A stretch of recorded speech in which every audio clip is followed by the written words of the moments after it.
I'll never forget that day. I can still see it as clearly as if it happened this morning. The day my own son laughed at me. And I'm not talking about a quiet, polite chuckle or a nervous little giggle. No. I'm talking about a proper, full-on belly laugh. The kind that rumbles through a room and echoes like it's mocking everything you've ever worked for. That laugh. It cut right through me, sharper than any knife, heavier than a storm cloud, and colder than the January wind that blew across my little backyard. My name is Harold Thompson, and I'm 62 years old. For most of my life, I've been a builder. Not just of houses, though yes, plenty of those, from small cottages to office blocks. I've built dreams into reality, both for clients and for myself. I've sketched blueprints on foggy mornings, sat under harsh fluorescent lights until the sun came up, and worked with hands that still bear the calluses of a lifetime of labor. I've done it all with one simple belief: if you work hard, live honestly, and carry yourself with a bit of grit, the people who matter in your family will respect you. I was wrong. That day, Brian walked into my little cottage in suburban Ohio. I had just finished paying it off. Every nail, every beam, every brick, all accounted for and finally mine. It was modest, yes, and I didn't need grandeur to make me happy. The kind of place I wanted wasn't about impressing anyone. It was about warmth, about a home that could breathe memories into its walls. The scent of freshly baked bread always lingered in the kitchen. Old photographs rested on the mantel, smiling faces of family and friends from decades past. The living room had a couch worn soft by years of reading, and the little wooden rocking chair by the window caught the morning sunlight just right. Every corner told a story. Every corner carried a piece of me. But apparently none of that mattered to Brian. He stepped through the door and froze for a moment.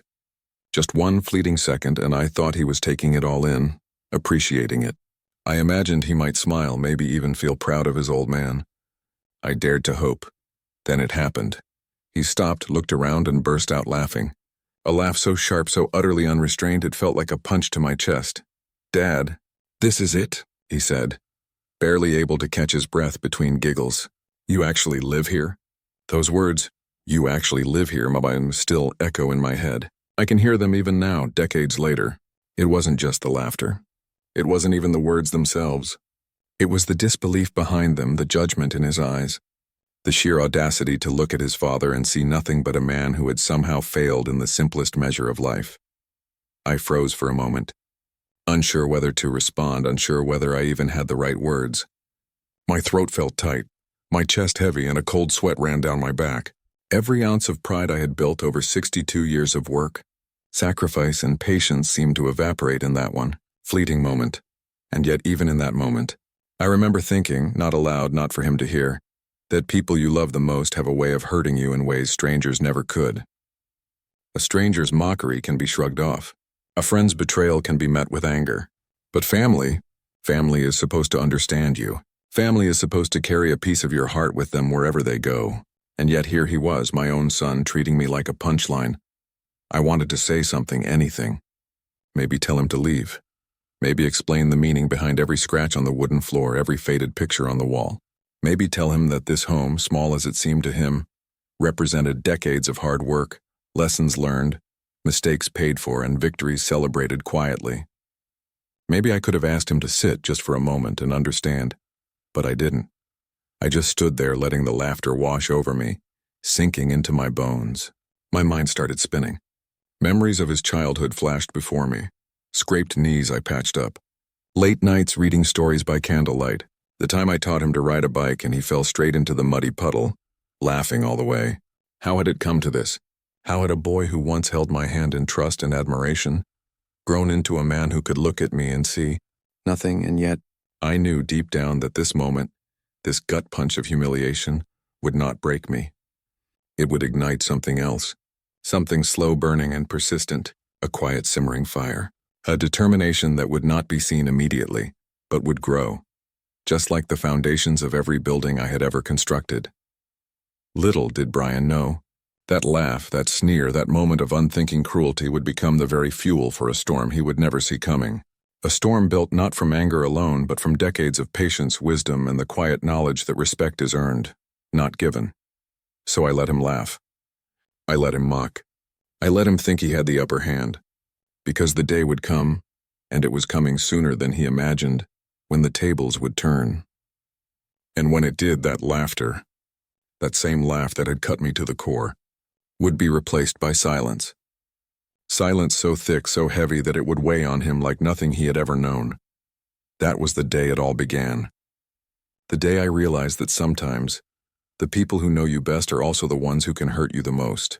And the day I decided quietly that I would make sure Brian would understand, in a way words could never convey, the true value of respect, humility, and family. I hadn't always lived in a small house.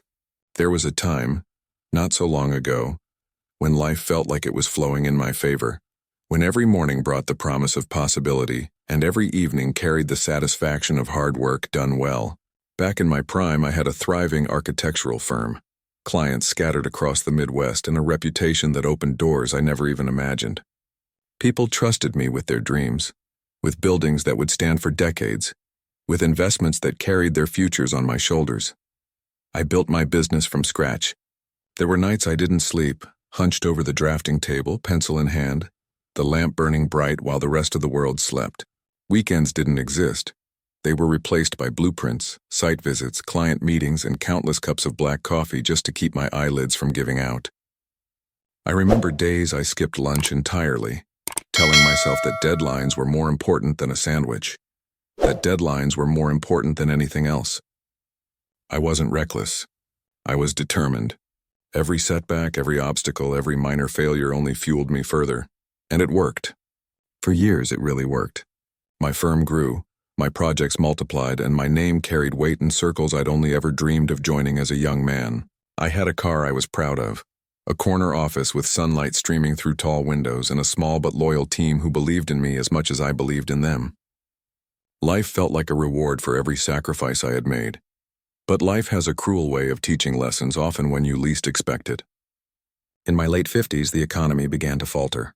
Clients disappeared one by one. Projects that were promised suddenly vanished. Plans I had spent months perfecting were canceled without explanation. And just like that, the firm I had built from nothing began to crumble. Suddenly, the man who had everything, the prestige, the money, the lifestyle others envied, found himself holding nothing but memories and unpaid bills. I tried to adapt, of course. I took on smaller projects, consulting work, anything that would keep the lights on. But the momentum wasn't there. The phone stopped ringing as much. The contracts didn't arrive. It was as if the universe had decided that the rules I had lived by, hard work, dedication, perseverance, no longer applied. And I learned in the harshest way possible that life doesn't guarantee fairness, not to anyone, no matter how deserving they seem. So I moved into my little cottage, the one Brian later mocked so cruelly. It wasn't glamorous. It wasn't shiny. There were no marble floors, no sweeping staircases, no extravagant chandeliers. But it was mine. Every corner, every nail, every worn patch in the hardwood reflected a choice. A decision to live within my means without compromising integrity. It was a place I could afford without cutting corners. A place where I could breathe without the constant suffocating pressure of corporate life. And it had soul. Soul that no dollar could buy. Soul that whispered stories in the creak of the stairs, in the soft warmth of the kitchen, in the gentle sway of the old rocking chair by the window. It had memories of quiet mornings drinking coffee while the sun spilled across the living room, of long nights reading books under the soft glow of a lamp, of laughter shared with friends who valued me for me, not for what I owned. Brian didn't see any of that. All he saw was small, as insignificant, not good enough. To him, it didn't matter that I had spent decades designing buildings that touched skylines, mentoring young architects, or helping communities create spaces they could call home. All that mattered was the size of my house, the supposed modesty of my life. And it hurt. God, it hurt more than words can describe. The betrayal wasn't immediate. It crept in slowly, like shadows stretching at dusk. It was in the smirks he gave when I spoke about my day. It was in the sideways glances when I mentioned accomplishments that once would have earned admiration. It was in the way he never called unless he needed something, never asked about my health, never showed even a hint of the curiosity or care that a son is supposed to feel for his father. And that laughter. That damn laugh the day he walked into my cottage, mocking everything I had built with his eyes, sealing his judgment with ridicule. That was the final cut. It wasn't a single strike. It was a combination of years of subtle dismissals, condescension, and now outright humiliation. Standing there, in the quiet of my little home, listening to him laugh, I felt 1,000 emotions at once: sorrow, disbelief, anger, and yes, even a flicker of shame. Not because I had done anything wrong, but because the one person I had trusted to see me clearly had chosen instead to see only what he wanted to see. And in that moment I made a decision.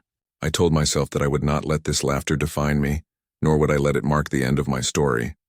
That day planted a seed, one that would grow slowly, quietly, over the months and years to come. A seed of resolve, of determination, and of quiet planning. Little did Brian know that in mocking my home, in underestimating me so completely, he had unknowingly set the stage for a reckoning. A reckoning that would be measured not in anger or shouting, but in precision, patience, and the kind of poetic justice that only comes from understanding the true value of life, of work, and of respect. And as I watched him leave my little cottage that day, still chuckling to himself, I realized something profound. The world has a way of humbling even the most confident souls, and sometimes those we love the most are the ones who unknowingly give us the fuel we need to rise again, stronger, wiser, and unyielding. After that fateful visit, the air between Brian and me changed. It wasn't a single thunderclap of confrontation or a dramatic argument. No, it was subtler, quieter, and somehow more insidious. Every interaction, no matter how small or seemingly mundane, became a reminder of how much he had shifted in his perception of me. I could feel it in the way he spoke, in the tone of his voice, in the slight lift of an eyebrow whenever I tried to share a memory or a small accomplishment. Family gatherings became exercises in endurance. Birthdays, holidays, Sunday dinners, moments that once brought warmth and laughter were now battlegrounds of unspoken judgments and silent critiques. Brian would show up in his new car, flashy and polished, like a statement written in metal and paint.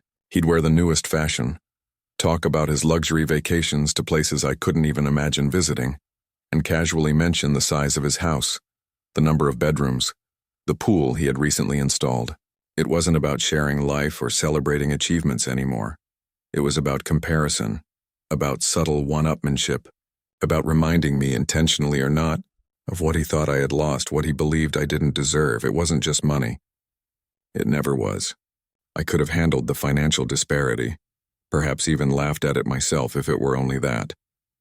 No, what hurt the most was pride, dignity, the notion that a son, the person I had taught, nurtured, and guided through life, could look at his father and treat him as a figure of amusement rather than respect. I had spent decades teaching Brian the values I held dear: hard work, perseverance, humility, integrity. I had shared with him the wisdom of patience, the rewards of careful planning, the satisfaction of doing things the right way, even when it wasn't easy. And now it felt as though all those lessons had evaporated, replaced by mockery and judgment. I'll admit I felt anger.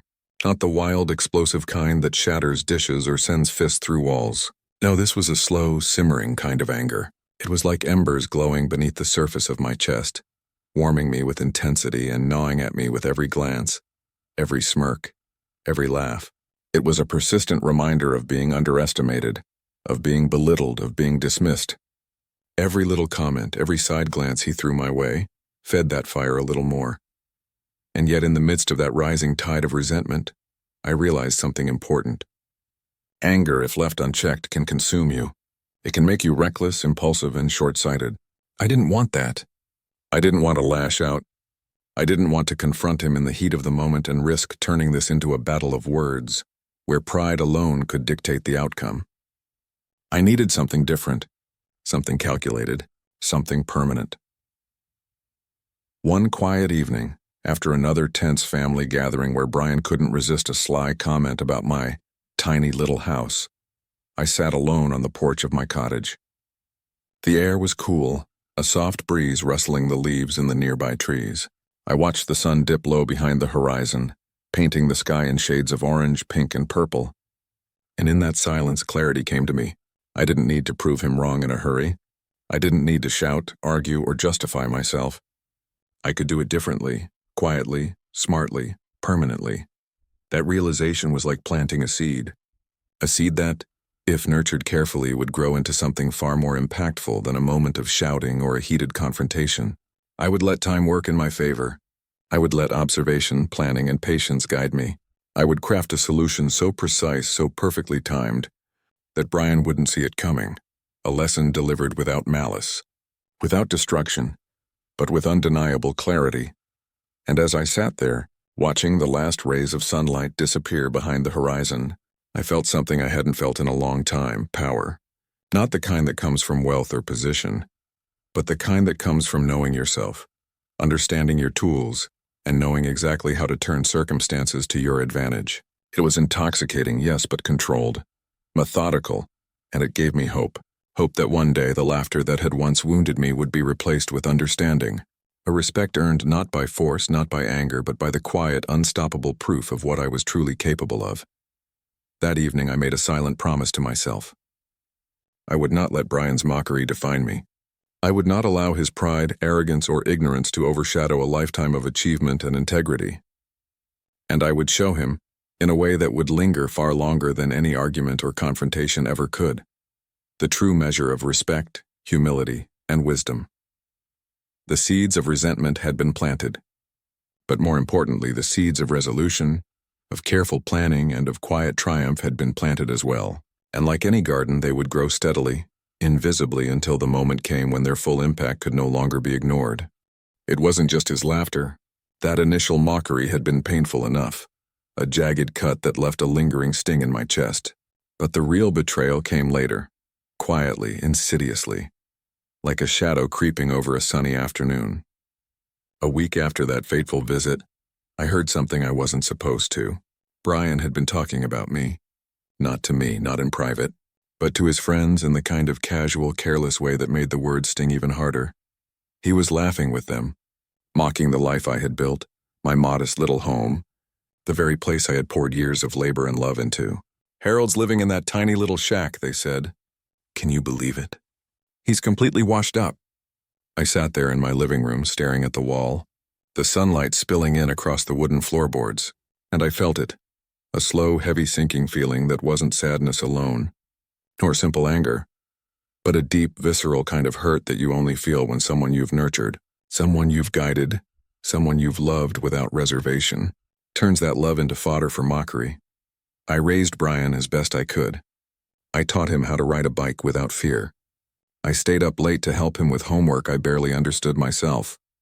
I saved my weekends for his games, his recitals, the moments that seemed small but meant everything. I sacrificed things I loved for things I knew mattered more to him, thinking he would remember it one day. And now here he was, tossing all that care into a circle of laughter with his friends. It was a betrayal that didn't just sting my pride. It cut straight to the heart. That evening, after another series of awkward phone calls and strained silences, I decided I needed to be alone. I needed space to breathe, to think, to process. I walked down to the river that ran near my cottage.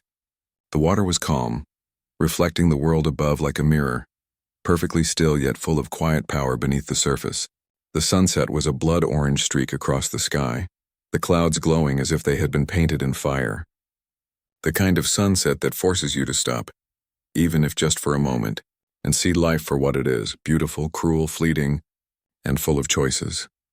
As I strolled along the riverbank, my mind turned over the situation again and again.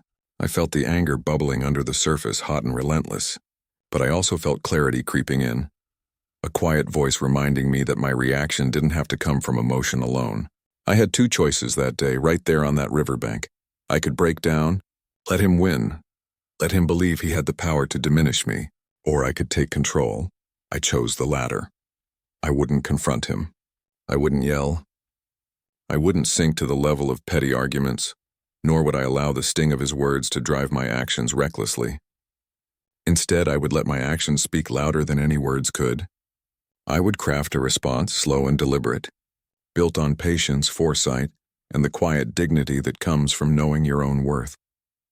The river whispered alongside me as if it understood, the gentle lapping of water against the shore, the occasional bird settling into the reeds, the cool breeze brushing my face. All of it reminded me that life has a rhythm, a timing, and that rushing to act without thought rarely yields the justice you truly seek. I thought about my past, my achievements and the years of careful planning that had allowed me to reach the point where, even stripped of fortune or status, I could still stand tall and breathe freely. I realized that this betrayal, while deeply painful, was also an opportunity to show Brian, not through words, not through anger, that is, but through quiet, undeniable proof what respect, dignity, and patience truly meant. That evening, as the sky darkened and the first stars appeared, I felt a calm determination settle over me. Brian had underestimated me. He had mocked me. He had turned my sacrifices into a joke, but I would turn that betrayal into a lesson. A lesson delivered not with shouting or confrontation, but with intelligence, patience, and precision. I walked home along the river path, the cool night air filling my lungs, feeling a quiet fire building inside me. It wasn't the kind of anger that destroys. It was the kind that fuels purpose, the kind that waits, observes, and moves when the timing is perfect. And I knew in that moment that the path ahead, my response to his betrayal, would be the most satisfying journey of all. The day my son laughed, the day he mocked, the day he betrayed me in the smallest yet most profound ways, that day didn't break me. Instead, it forged me. And in that quiet, reflective walk along the river, I made a promise to myself. Brian would one day understand the hard way the cost of underestimating the quiet strength of a father who had spent a lifetime building not just houses, but the very foundation of his integrity, patience, and resilience. I'm not a vengeful man by nature. Never have been. I grew up with a simple code: work hard, do right by people, and don't make enemies for the sake of it. But there's a difference between being non-vengeful and being passive. When someone you've raised, someone who knew the cost of every sacrifice you made, turns that life into a punchline, something in you shifts. You stop wanting to hurt them. You want them to understand. You want the truth to land so clearly it can't be ignored. So I started small, not with fireworks or public scenes, but with the kind of watching that architects do naturally. You observe the bones of a thing to see where it's weak. I watched Brian the way I once watched buildings go up, deliberately, patiently. I listened to him talk about his deals. I paid attention to what he bragged about and, more importantly, to what he didn't say. People who boast that loudly usually have soft spots they avoid mentioning. That's human nature. Brian had made a big move, a commercial property downtown, a shiny investment he loved to mention at every family dinner. Prime location, he'd say. Huge upside. He'd lean back and flash a grin, expecting admiration. To everyone else, it sounded impressive. To me, after a little digging and a few long phone calls with old colleagues who still owed me favors, certain things started to look off. I didn't hand any of that information to him. I didn't storm in with accusations. Instead, I called an old friend, Marty, who used to handle land assessments and had a knack for sniffing out sloppy deals. Marty and I had worked together years ago. We shared a respect that wasn't based on social niceties but on real earned competence. I trusted his eye. He listened over the phone, asked a couple of pointed questions, and said what I suspected. He's rushed it. He's cut some corners where they count. That was the key. It wasn't glorious wrongdoing on anyone's part. Nobody was forging documents or stuffing cash in mattresses. It was smaller, quieter. Overlooked taxes that had been deferred, permits that were skimped on, ambiguous clauses in service agreements that nobody read closely because nobody wanted to slow the deal down. Little oversights that, if left unchecked, could turn a promising property into a legal headache. Little missteps that would make a man like Brian, who liked to talk big and act bigger, squirm when the accounting caught up. I'll be honest, part of me felt a little wicked satisfaction at that discovery. Not because I wanted him to lose everything, I didn't. I wanted him to understand. I wanted the pride that made him laugh at me to be replaced with humility. I wanted him to taste a little of the uncertainty I'd learned from and eventually overcame. That's what I mean by poetic justice. Not to burn a man down, but to show him how thin the mask of confidence can be. I didn't rush into anything. Planning is my comfort zone. Architecture trained me to think in increments: foundation, framing, finishing. The same logic applied here. I needed the foundation right. Legal advice, careful timing, and the quiet involvement of people who believed in me and owed me little favors. I started by getting my own affairs in order. I reviewed old documents, revisited deeds and accounts I'd kept tucked away for decades. There are things a man collects during a lifetime. Savings hidden in conservative accounts. Small trusts set up for reasons you only understand later. I didn't have a fortune, but I had enough to act without panic. Then I assembled discreet help. Not shady characters or bitter exes, nothing dramatic like that. People I trusted. An estate lawyer who owed me for designing her beach house years ago, an accountant who'd once been my client and respected my work ethic, and a paralegal who had a soft spot for underdog stories. None of them were interested in spectacle. They were interested in facts, proper filings, and doing things the right way. That mattered to me. The revenge I wanted had to be clean, free of scandals and theatrics. It had to be undeniable, legal, and with a sting that was purely emotional, the sting of irony and realization. I spent nights mapping out scenarios the way I once mapped building systems. I considered contingencies, which is the polite word for what if this blows up in my face? What if Brian suspected me? What if he tried to retaliate? What if his pride made him stubborn and reckless? Those were risks I had to weigh. I couldn't control who he was, only how I responded. The plan itself was less like a heist and more like setting up a truth that would reveal itself when the clock ticked. The centerpiece was simple in concept, but delicate in execution. Hand him something that looked like a windfall but came attached to responsibilities and strings only an attentive person would have managed.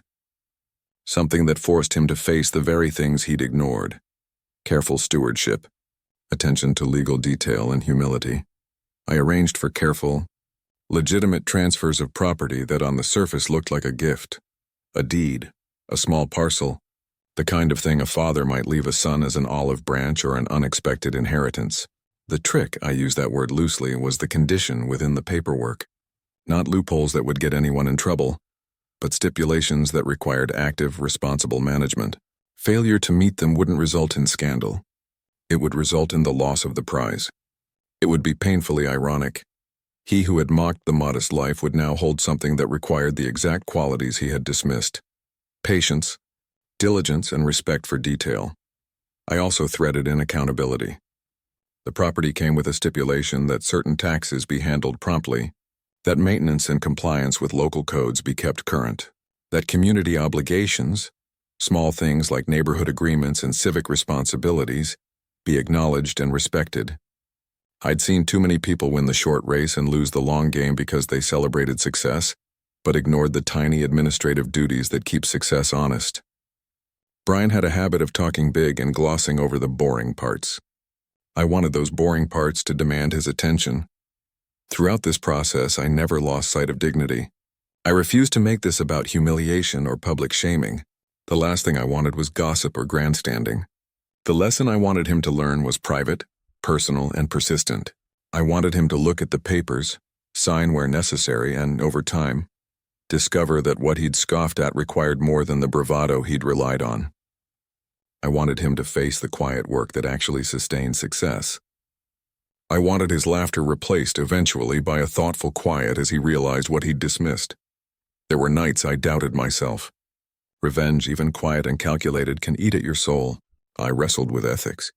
Is it fair for a father to engineer lessons for his son? Is it my place to teach him this way? I walked those riverbanks again. I sat in dim-lit rooms and thought of simpler answers. A frank conversation, a frank admission. But those had been tried in forms before and had failed. Words had slid off him like water. He had never listened when I simply spoke, so I doubled down on planning. I made sure everything was ironclad, legal, and unambiguous. I kept my hands clean. The people helping me were capable professionals, not accomplices but allies in making sure the paperwork was correct and that the conditions would hold up to scrutiny. There was comfort in that. It removed the temptation to cross moral lines and ensured whatever happened would be fair, even if it felt like justice to me. And I waited. Waiting is underrated. We live in an age that rewards immediacy, but little builds without time. I let the idea steep. I let my own humility do the hard work. I kept my public face composed and unreadable. When Brian called, I was polite, measured. When he bragged, I listened. He never suspected the quiet momentum, building in the background because it moved slowly and without spectacle. The way a foundation is poured, in the dead of night and strengthens long before anyone Notices the structure rising. Above, I watched small things happen as my plan tightened into place. Papers were filed. Notices were served to the appropriate municipal offices. Trust language was reviewed and then reviewed again. Each box ticked brought me a calm satisfaction that had nothing to do with malice and everything to do with order restored. There was a craftsman's pride in doing something well, even if it was a subtle lesson rather than a public triumph. And then came the part I relished the most, the irony. I didn't want to humiliate Brian, but I wanted him to feel the awkward flip of fortune. The moment where he realized that the life he'd mocked required the very virtues he had dismissed as quaint. I imagined him reading the deed, skimming it first, then slowing as he reached the conditions. I imagined the grin fading as the weight of responsibility sank in. I imagined silence where laughter once lived. That twist, the quiet, elegant turning of the tables, was the heart of the plan. Not because I enjoyed seeing him humbled, but because I wanted him to see clearly. I wanted him to know in a way that words never delivered, that respect isn't a reaction you demand. It's a practice you earn, and sometimes the only way a man learns that is by being given a test he didn't expect, one that measures character more than cash. So I moved in silence, as an architect accustomed to letting his work speak. I organized, I prepared, I waited. The day I finally handed him the deed would not be a spectacle. It would be an ordinary afternoon, a casual gesture, a father doing something he thought might be helpful. And that ordinary moment, that quiet handing over of papers, my dear, would be the hinge on which everything changed. In the quiet hours before the act, I felt no triumph and no glee. I felt something quieter and steadier, a sense that balance was being restored not through vengeance but through consequence. Brian would have to show up for this gift with honesty and responsibility, or it would slip through his fingers like so much sand. The lesson would be private, sharp, and I hoped lasting. That was the plan. Not cruelty, not malice, not spectacle, just a slow, patient construction of consequence, an architectural solution to a familial problem, designed to make him think twice before he laughed at someone else's life again. The moment I decided to act, I did so quietly. No fanfare, no announcements, no hints. I approached my lawyer, a steady, meticulous man who had worked with me on small projects and trusts over the decades. I explained what I wanted carefully, deliberately, not to harm Brian, not to humiliate him publicly, but to create a situation that would teach him a lesson about responsibility, diligence, and respect, the very lessons he had laughed at for so long. Together, we arranged a legal maneuver. Nothing flashy. On the surface, it looked like a simple property transfer, an ordinary gift from father to son. A small, seemingly insignificant plot of land tucked on the outskirts of town. Nothing spectacular, nothing that would attract attention or create gossip. Just a piece of ground, the kind of thing most people would glance at and shrug. But that small piece of land was a key. A key I had kept hidden for decades. Over the years, I had quietly invested, saved, and acquired properties and assets that no one, not even Brian, knew about. It was my secret, my safety net, and my leverage. And this little plot of land? It was tied legally to a massive inheritance, structured with precise conditions that ensured only someone careful, responsible, and attentive could ever unlock its true value. The irony was delicious, though I didn't think of it as revenge. It was justice when poetic, understated, and completely inevitable. Months passed while I acted as though nothing had changed. Our relationship remained strained but polite. I kept my interactions calm, measured, almost distant. I wanted him to continue underestimating me, to keep his arrogance unchecked. Each time he bragged about a car, a vacation, or his commercial ventures, I nodded, smiled politely, and let him speak. He had no idea that behind my quiet composure a plan was unfolding, one that would completely reverse the roles between us. Then, one afternoon, I made the call, casual, nonchalant, the kind of phone call a father might make to invite his son over for coffee. "Brian," I said, in my usual calm voice, "I've got something to show you. Why don't you swing by this afternoon?" He hesitated for a fraction of a second, curiosity flickering across his voice. "Sure, Dad, something new?" "Just a little something I thought you'd like," I replied. "See you in a bit."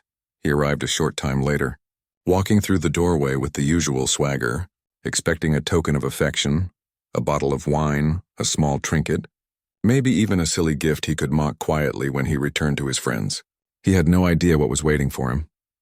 I led him into the living room and gestured toward the table.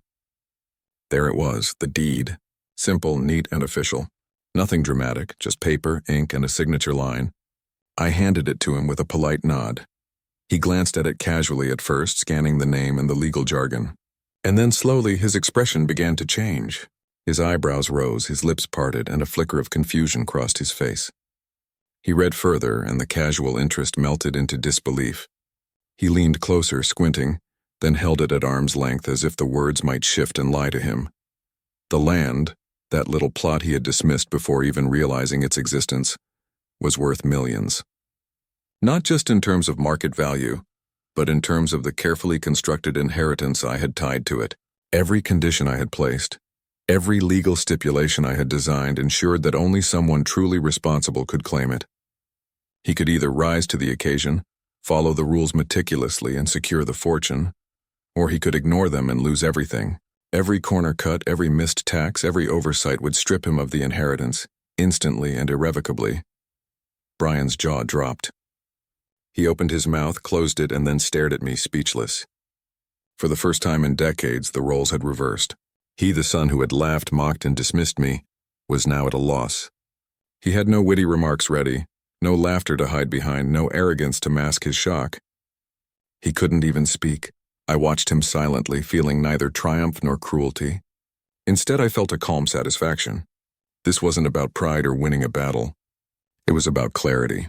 Brian had spent years underestimating the value of patience, diligence, and respect, and now the lesson would unfold quietly, undeniably, without any argument or confrontation. He would see on his own the consequences of arrogance and the rewards of responsibility. He flipped the pages back and forth, scanning the fine print, each word sinking in slowly.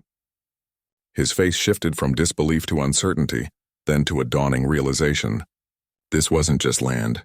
This wasn't just a deed. This was a challenge, a puzzle he hadn't expected, a responsibility he hadn't been prepared for. And the irony was deliciously complete. The very son who had mocked the modesty of my life was now dependent on the kind of careful planning, attention to detail, and integrity he had ignored for so long. I remained quiet, letting the weight of the moment settle. There were no words I needed to speak, no lectures, no reminders, no shouting.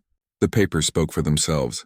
The rules I had laid out in legal precision spoke louder than any words could, and as Brian's eyes scanned the final paragraphs, the silence in the room grew thick, a silence that was heavy with understanding, shock, and the beginnings of humility. For the first time in his adult life, he was learning to measure life differently.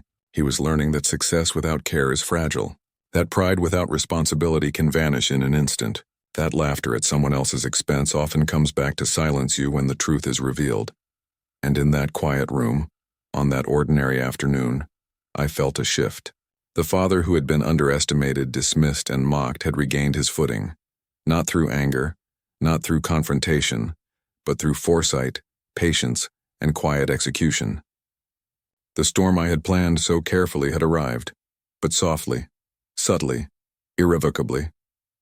For the first time in decades, the balance had changed. And Brian? He could feel it. He didn't know how to respond. All he could do was stare at the papers, realizing, finally, that the small house, the modest life, and the father he had laughed at had, in fact, been preparing him for a lesson he would never forget. He stood there, the papers trembling a little in his hand, like he was holding something that had been quietly humming and suddenly began to vibrate. For a beat, I thought he might try to make a joke, because that's what he always did. Deflect with humor, hide behind a flippant line, turn any moment of vulnerability into a punchline so he didn't have to feel small. So I waited, calm as a lake, watching for that reflex. At first he did try, a nervous titter, a forced chuckle that didn't reach his eyes. Huh, very funny, Dad. You're messing with me, right? He scanned the room, looking for cameras, for an audience. When none appeared, the laugh faded and something heavier settled over him. The paper on the table suddenly seemed to weigh more than his car keys, more than any trophy he'd ever won. I don't understand, he stammered. His voice was thin, as if the words had to be coaxed out. How did you... His mouth opened and closed. The sentences stalled in midair like birds that couldn't find their path home. I watched him struggle and I felt a string of emotions. Not triumph in the small, petty way you see on late-night shows, but a quieter satisfaction. The relief of a plan unfolding exactly as it should. Somewhere between the mortgage notices he bragged about and the insults he'd tossed around at family dinners, he'd forgotten a lesson he'd once learned as a child, that sometimes the most meaningful things arrive wrapped in the most ordinary paper. Now he was holding that ordinary paper. I didn't rush to explain. There was no theatrical monologue, no slow reveal accompanied by a dramatic score. Life isn't a movie, though sometimes it hands you the perfect scene.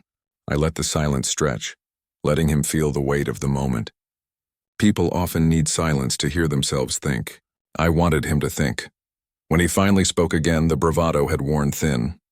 The questions were small and precise. Not a volley of accusations, but rather puzzled, searching probes. Why would you do this? What's the catch? Are there strings? His eyes were bouncing between the lines of the deed in my face, searching for a tell. Read it, I said quietly. My voice carried no anger. It carried only the kind of steadiness you get after years of practice. The steadiness of a man who's watched scaffolding go up and come down, who's seen storms break and roofs hold.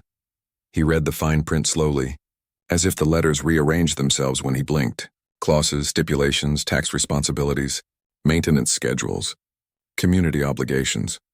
Boring details he'd always glossed over when boasting about his deals. The irony is that these small administrative items are the sinew of any lasting venture. Skip them and everything looks pretty until the foundation crumbles.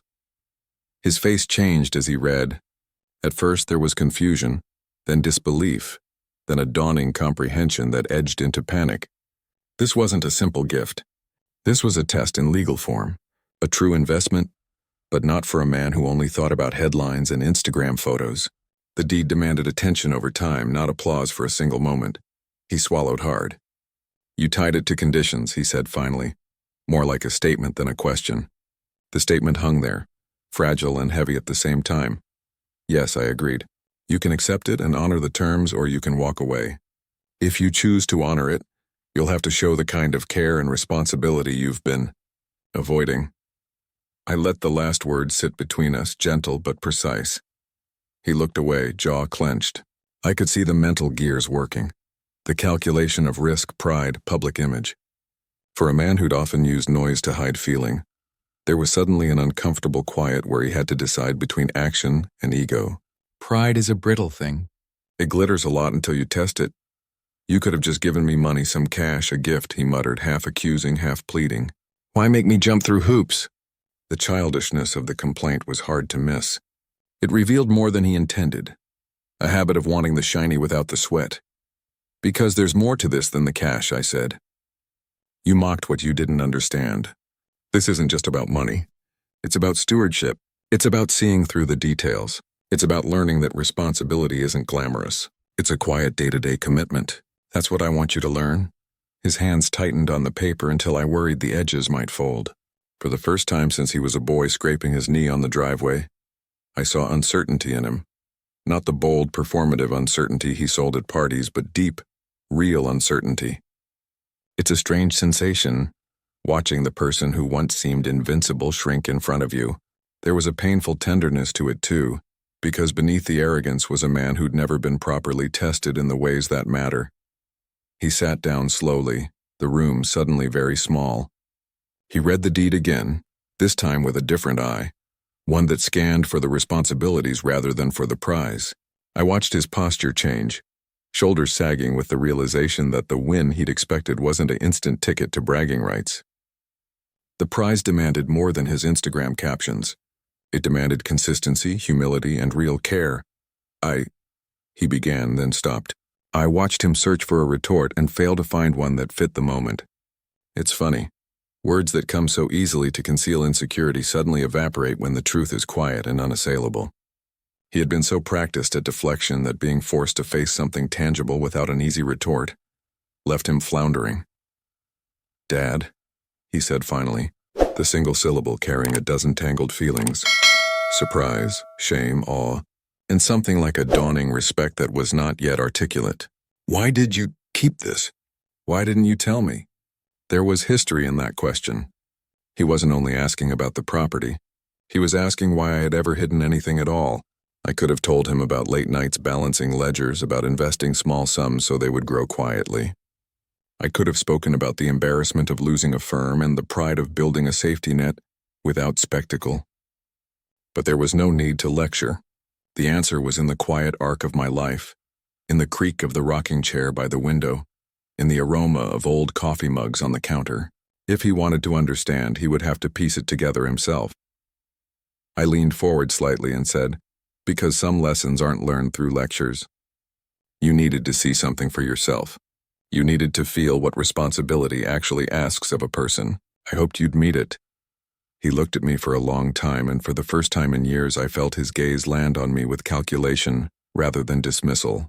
It was a tentative appraisal, like someone testing the strength of a bridge by stepping onto it for the first time. The room was quiet, as late afternoon melted into evening. Outside, shadows lengthened.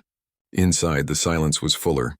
It was not the absence of noise, but the presence of consequence. He could accept the deed and the work it required, subject himself to obligations he'd never considered, or he could walk away and keep his pride intact while watching a fortune he never truly earned slip from his fingers. He didn't answer right away. Men like Brian make decisions in public. They rally applause.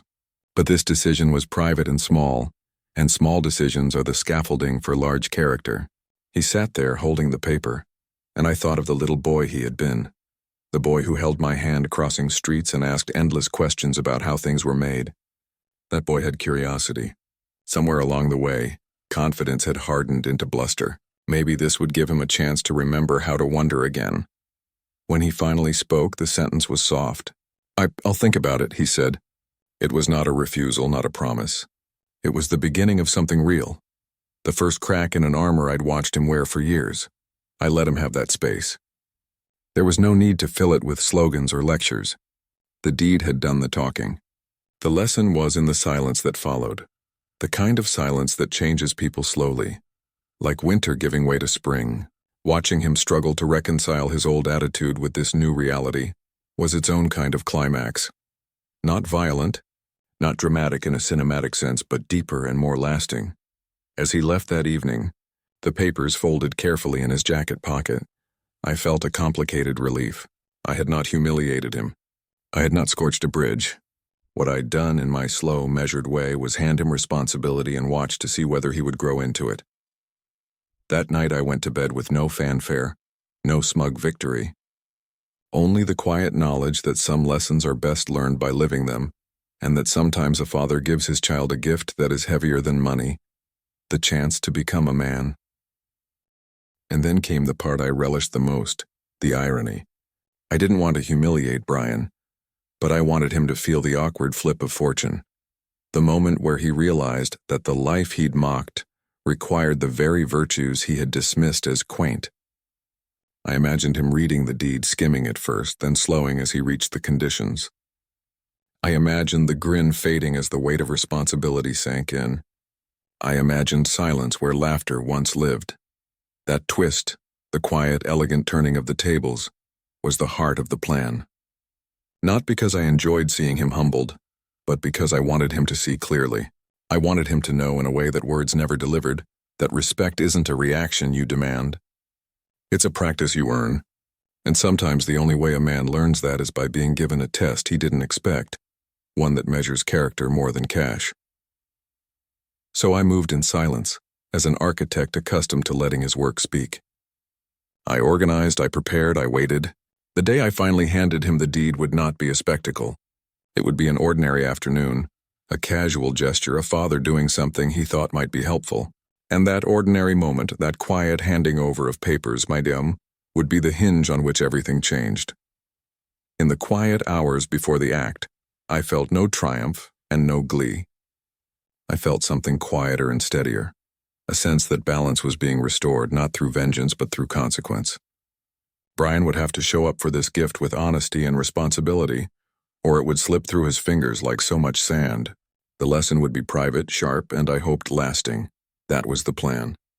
Not cruelty, not malice, not spectacle, just a slow, patient construction of consequence, an architectural solution to a familial problem. designed to make him think twice before he laughed at someone else's life again.